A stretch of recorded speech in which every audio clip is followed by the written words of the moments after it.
এই খেলার জন্য লাগবে বেলুন, একটি খালি গ্লাস, পানি ভর্তি বিকার, একটি ড্রপার, মোমবাতি এবং মোমবাতি জ্বালানোর জন্য একটি গ্যাস লাইটার। আচ্ছা আচ্ছা। প্রথমেই আমি বেলুনের ভেতর ড্রপার দিয়ে পানি ভরে নিব।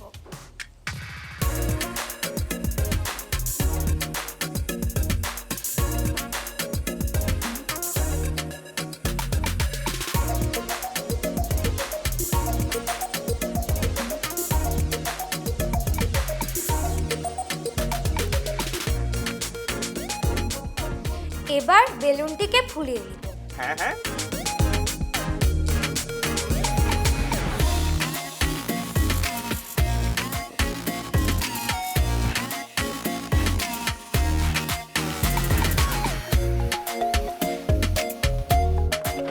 এবার বেলুনটিকে বেঁধে নিব।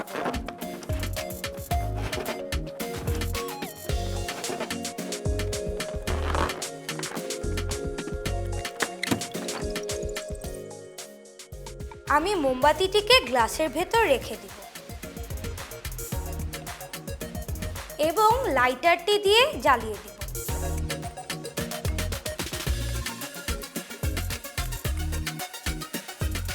হ্যাঁ। বিজ্ঞানী, এবার দেখো কি হয়।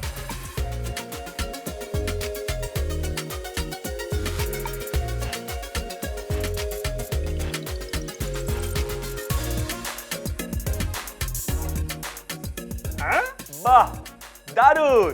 দেখেছো? হ্যাঁ তাই তো, কি অসাধারণ, চমৎকার। বিজ্ঞানী, তোমার আর আমার যেমন বন্ধুত্ব, তেমন বেলুন এবং গ্লাসেরও বন্ধুত্ব হয়ে গিয়েছে। বন্ধু বিজ্ঞানী তোকি, তোমার খেলা দেখে মুগ্ধ হয়ে গিয়েছি। দারুণ খেলা, অসাধারণ খেলা, চমৎকার লেগেছে। খুব মজার একটা খেলা দেখিয়েছো তো কি, আমি তো অবাক হয়ে গেছি। আচ্ছা, এটা কিভাবে হলো আমি বলে দেই। হ্যাঁ বিজ্ঞানী, বলো। আচ্ছা আচ্ছা, শোনো পিকু, তুমিও শোনো। বলো। তুমি প্রথমে একটা বেলুনে ড্রপার দিয়ে খানিকটা পানি ভরে নিয়ে ফুলিয়ে দিয়েছো। এরপর একটা খালি স্বচ্ছ গ্লাসের ভেতরে একটা মোমবাতি বসিয়ে তা জ্বালিয়ে নিয়েছো। এবার ফুলানো বেলুনটিকে গ্লাসের মুখের ওপর রেখে দিয়েছো। মজার ব্যাপার হচ্ছে, বেলুনটি মোমবাতির আগুনে ফেটে না গিয়ে উল্টো মোমবাতিটি নিভে গিয়েছে এবং মোমবাতি নিভে যাওয়ার পর বেলুনের তলানি গ্লাসের ভেতরে চেপে গিয়ে প্রবেশ করলো। তারপর বেলুনের প্রান্ত ধরে গ্লাস থেকে যখন বেলুনটি টেনে তোলার চেষ্টা করলে, তখন বেলুনের সাথে সাথে গ্লাসটিও উঠে এলো। তো কি এই ঘটনাটি ঘটেছে কারণ তুমি যখন বেলুনটিকে গ্লাসের উপর চেপে ধরছো, তখন বাইরে থেকে অক্সিজেন গ্লাসের ভেতর প্রবেশ করতে পারছে না। ফলে একসময় অক্সিজেনের অভাবে মোমবাতিটি নিভে গেছে আর সেখানে খানিকটা বায়ুর শূন্যতা তৈরি হচ্ছে।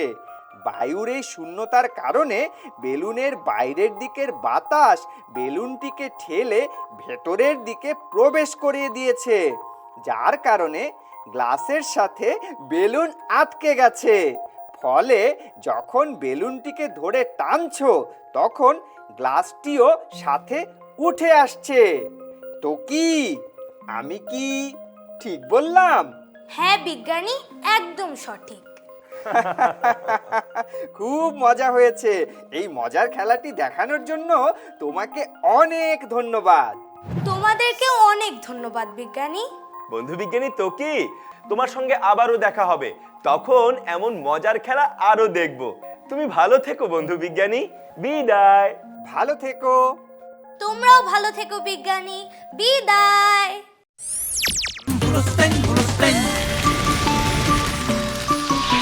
দুরন্ত।